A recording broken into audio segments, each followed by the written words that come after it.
সালামু আলাইকুম রহমতুল্লাহ।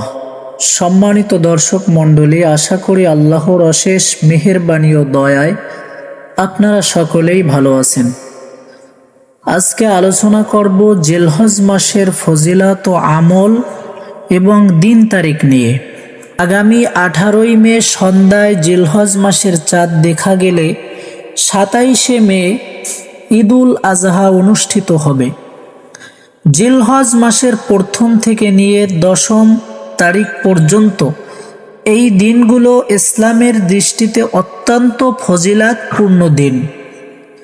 জিলহজ মাসের চাঁদ দেখা যাওয়ার সাথে সাথে সর্বপ্রথম যে আমাদের উপর বিধানটি তা হলো, হযরত রাসূল সাল্লাল্লাহু আলাইহি ওয়াসাল্লাম ইরশাদ করেছেন, তোমাদের কেউ যদি কোরবানি করতে চায় তাহলে সে যেন জিলহজ মাসের চাঁদ দেখার পর চুল ও নখ না কাটে।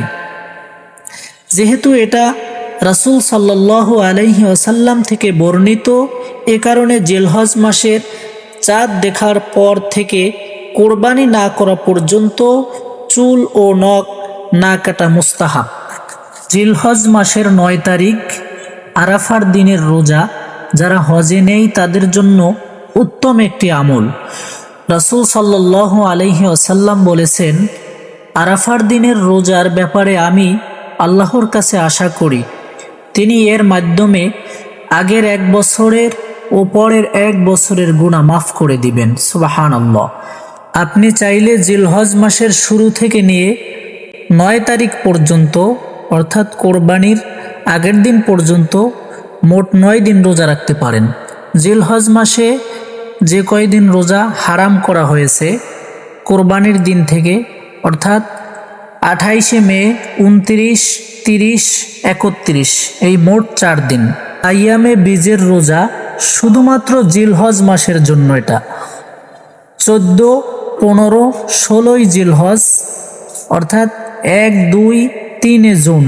আর একটা আমল হলো তাকবীরে তাশরিক, যা আরাফার দিন অর্থাৎ 9 জিলহজ ফজর থেকে 13 জিলহজ আসরের নামাজ পর্যন্ত মোট 23 ওয়াক্ত অব্যাহত থাকে।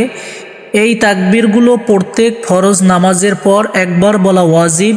তাকবীরগুলো হলো আল্লাহু আকবার, আল্লাহু আকবার, লা ইলাহা ইল্লাল্লাহু, আল্লাহু আকবার, আল্লাহু আকবার, ওয়ালিল্লাহিল হামদ।